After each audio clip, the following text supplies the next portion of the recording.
Oh, childish. Hey, everybody, welcome back.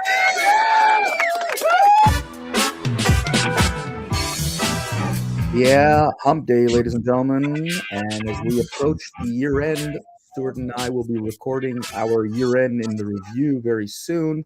So stay tuned, folks, as we are 2 weeks. I can't believe I'm saying this, 2 weeks away from the year end of 2025. And as I can't say it enough, I can't wait for it to be over. And I think that the Trump administration in itself is looking to the end of this 2025 and is hoping to finish this on a high. Because as we know, since January 20th, 2025, left wing media has been taking shots at Trump. Midnight, those late night talk shows have been taking nothing but shots at Trump. The idea of trying to create balance in information news, non existent. What we're seeing is obviously very polarized media houses where you'll have Fox News being the cheerleader on the sideline for Donald Trump and other left wing media being the downplayers, the ones who are trying to trip Donald Trump to make sure that in 2026 he loses the Senate and the House. And of course, in 2028, the Republicans get thrown out. This is the agenda. This has been the agenda for a long, long time. And yet, why, knowing this, does the White House continue to allow left wing media to interview people in the Trump administration? Where's the advantage if you know that every piece is going to come out, is going to be not only downplaying, but simply finding a way to hurt the Republicans, the Trump administration, and by extension, the American people? Hey, everybody, welcome back to the Rant Network. My name is David Solomon. He is Stuart Brisgell. What we do every Monday, Wednesday, Friday, noon Eastern is this thing we call the Rant Network. If you haven't seen us before, check us out. We do all these kinds of rants on politics, culture, society, and so much more. There's an absurdity out there, ladies and gentlemen, and we're calling it out. We bring this to the table. Yes, we might be a little more right leaning. Yes, we might be more conservative leaning, but we love to argue even in that point, right, wrong from society. So sit back and relax today as we dive into yet one more of these absurd topics. Stuart, Vanity Fair writer Chris Whipple penned a two-piece story that ran in the magazine based on 11 interviews with White House Chief of Staff Susie Wiles. And apparently, it was, of course, a hit piece. It was one of those ways to find a way to simply damage the Trump administration. Nothing positive. And Susie Wiles, in an ex post, said, once again, it's another one of those opportunities that it was disingenuously framed hit piece on me and of course, Donald Trump. Significant context was disregarded, and much of what I and others said about the team and the president was left out of the article. And yet, once again, this is what we seem to see from media house after media house after media house. How can we turn a positive into such a negative? Stuart, should the White House put a policy out saying you're either honoring and respecting the office of the president or you're out of here? Okay. Let's say the quiet part out loud. There's no obligation to the truth. Modern media, political elites don't believe they are responsible for any truth. They believe they're responsible to a narrative, political party, motive, an underlying undertone. And once you understand that, everything you're watching, David, suddenly makes sense. This is something that you and I have been ranting about for 5 years. Because if the truth were the priority, we wouldn't see the story after the story's quietly corrected weeks later, long after the damage is done. If the truth really mattered, we wouldn't see selectivity, edited clips, anonymous sources treated as gospel and outright stories push that collapse under just the basic scrutiny and nothing more. But that's not how the system works anymore. The media class doesn't even see itself as a watchdog for the people. It's a partner with political power. Cocktail parties, donors, pocket lining, the same revolving door between cable news, government agencies, think tanks, political campaigns, lobbyists. They don't ask, is this true? They don't ask, does this help our side? Let's be honest. Say the word out loud. We're told we're attacking democracy. But democracy only works if voters have access to honest, both sides of the information. What they're actually attacking is a monopoly on narrative control. And like I always say, David, I bring up my good old news buddy that I never met but grew up watching, Walter Cronkite. Let's look at immigration just for a second. For years, Americans were told the borders were secure, long before Trump was ever in office. Where Obama had cages at the border. Anyone who said otherwise was labeled an extremist, more modern terms, xenophobic, or unserious. Then suddenly, when the consequences became impossible to hide, the same outlets quietly changed their language. No apology, no accountability, just a new headline on the next talking point, which they keep changing each and every single week, trying to find a there against the current president of the United States.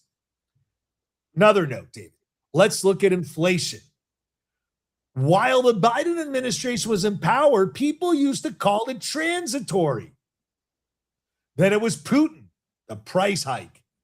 Never mind policy decision, never mind spending, never mind energy restriction, never mind truths that were inconvenient and so burdensome to people in the United States. This isn't an accidental discovery that we're about to expose. It's the structural foundational problem that the political elite don't want the truth.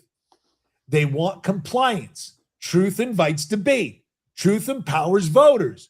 Truth creates consequence. A managed narrative keeps power where it already is. And the key point is why they want to destroy religion in the United States. Fox News is so pro-Christianity. At some points, I find it nauseating.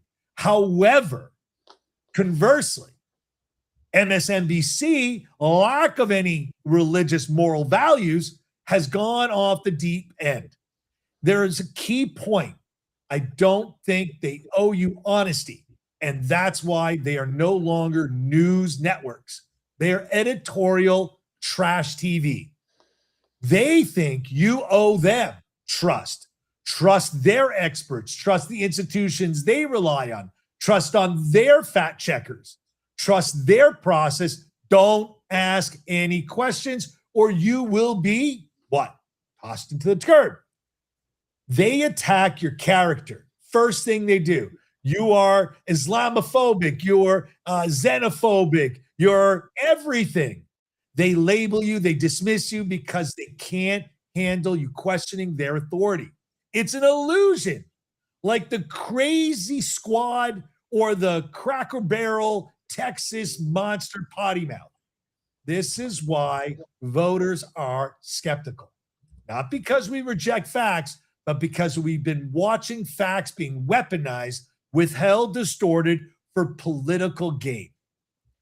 We're told to follow science unless the science changes the policy outcome. We're told to respect journalism unless journalists get some catastrophically wrong. We're told to protect democracy unless voters choose their wrong candidate. That's not truth. That's power-seeking preservation. So where do we believe truth belong? Does it belong to institution or does it belong to the people? I believe speech shouldn't be managed. I believe dissent isn't censorship, and I believe censorship is. I believe accountability matters when uncomfortable. When a politician speaks, sir, will you swear and affirm that the statements you are giving are true and correct? So help me God. failing to add that line into anything these people say, whether left, right, liberal, conservative, it is literally irrelevant. They have no morals or values and no respect for you, the voter. Media doesn't fear you. They fear losing control, because once America realizes they don't need permission to ask a question, the research they do independent is great info for debate. The entire manufactured system falls to pieces.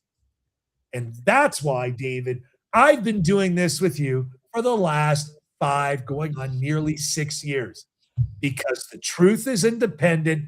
The truth will not be managed. The truth doesn't vote the way anyone wants it to. And that's why it still matters.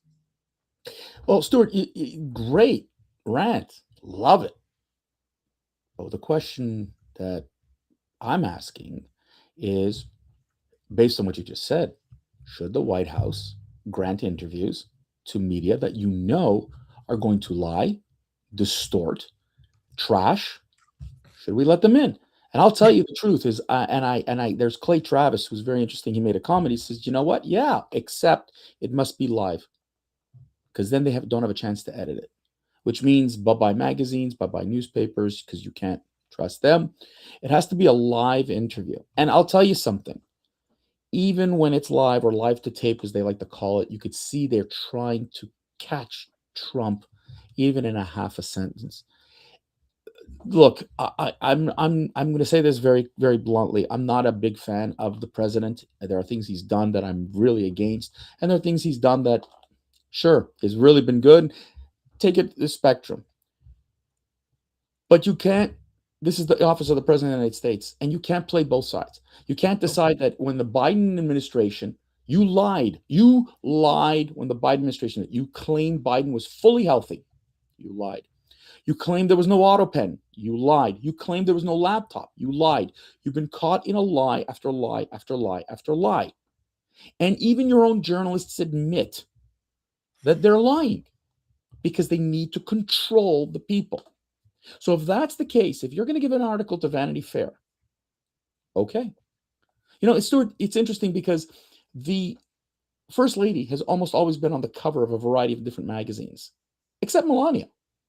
Why should you give Melania anything, right? First, they criticize her as an immigrant. Then they criticize her. You just don't stop finding ways to trash the office of the President of the United States and his family. It hasn't stopped since 2015. And yet they're continuing to say, we as the media have the right to do so. What Barry Weiss is doing at CBS, by cleaning out house, by getting rid of these agenda-based journalists, is to try to bring them, as you said, Stuart, to try to bring the media as much to the center as possible. Now, I've watched CBS News. I see it that they're struggling with this, because that means you actually have to give an honest meeting and interview with the president and his entourage. And you could see they can't do it. You could see that it kills them. You could see the hate, and it's a visceral hate towards Republicans, towards the Trump administration. And any which way you can paint them as evil, racist, xenophobic, you name it.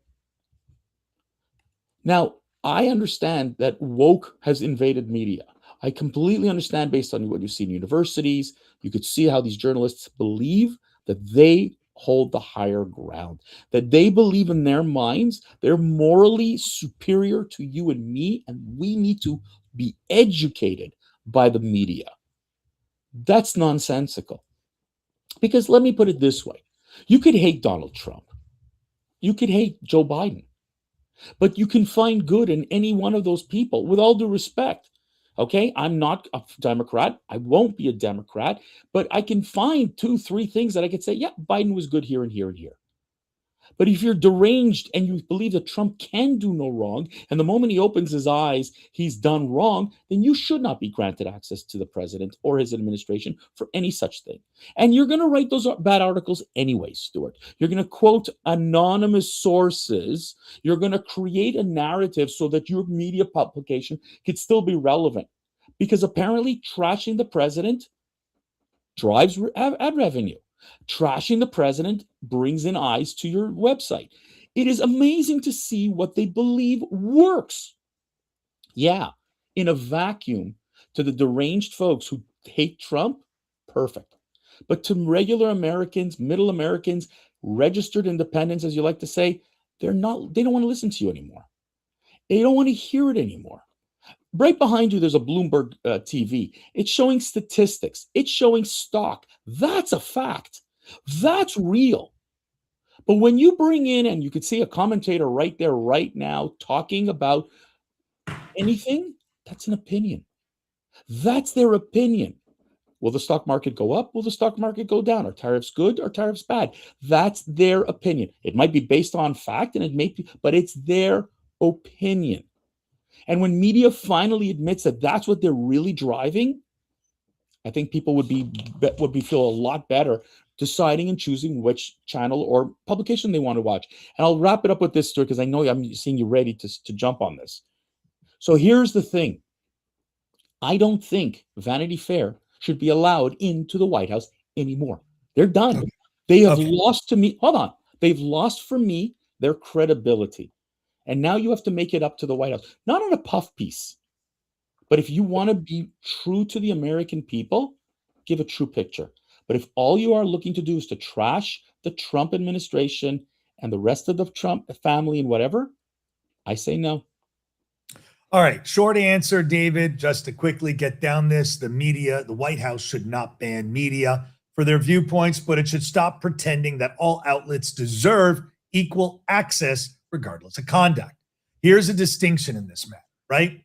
The First Amendment protects the press from government punishment, not from consequences, loss of privileges, or scrutiny. The White House is not a right, it's a privilege. I agree. And privileges come with standards. For decades, access to the White House, the press corps, was based on the assumption of professionalism, good faith reporting, factual integrity, and the willingness to correct errors transparently. Separation between reporting and activism. Many outlets, like Vanity Fair, have abandoned those norms. They don't behave like neutral observers. They operate like political actors, which we know, like actors act. And when media outlets act as partisan activists, it's reasonable for the administration to ask, why should they be treated as a neutral institution? And the Donald J. Trump president that we know goes on attack mode. This isn't banning criticism. It's not banning free press. It's criticizing the free press power that isn't duly elected by the people. That's healthy. It's not about refusing subsidized propaganda with exclusive news access. No viewpoint is discrimination, David. But yes, conduct standards. No censorship, but no guaranteed for a front row seat. No silencing. No special privileges for bad actors, and call them out. There should be a liability standard within the government, within the law, that says if you knowingly, willingly lie, and it can be proven, you should be sued for slander and libel. Wow, that's what's happening. That's what's happening. Trump has done that. Well, that's what is starting to happen. You're pushing false narratives down. You're getting rid of the reliance of anonymous sources without accountability. If you refuse to correct major errors, like the BBC getting sued for $13 billion, it engaged in the proper political message. But again, the White House is under no obligation to treat each outlet as a trusted partner. Okay? Equal application under the rule. Because what's going to happen when the president switches from Republican to Republican? It's going to be an authoritative governance by media. There should be, David, should never be a blacklist based on ideology. There shouldn't be punishment for unfavorable coverage. No government control can control an outlets and what they can publish. What should happen is clear public press standards, equal enforcement, expanded access for alternative independent media. The Trump administration introduced a few seats and less defense to legacy outlets for absurd trust. Okay. Stuart, let me wrap this up because we're going way past our thing. And what you said is great. But at the end of the day, I'm not suggesting that Vanity Fair never be, but Vanity Fair needs to show that that if you're going to purposefully lie to the people, you should not have an exclusive access to any president. And I know, listen, I'm not suggesting here that we have control speech. That was what, other administrations have tried to do. And I know that they accuse Trump of being an authoritarian because of that. And I laugh at that because I'm like, really? It's funny how you're saying that Trump is an authoritarian and he's given everybody an interview. He's got full access on the plane. Biden didn't do that. You have full access to the president at any time, for crying out loud. And your way to thank the president for giving you news feeds is by trashing them. Bravo. Ladies and gentlemen, that's it for the Hump Day version of it. We're back on Friday. We'll catch you on the other end, ladies and gentlemen, as we're reaching the end of the year and the holidays. Without further ado, have yourself a wonderful day.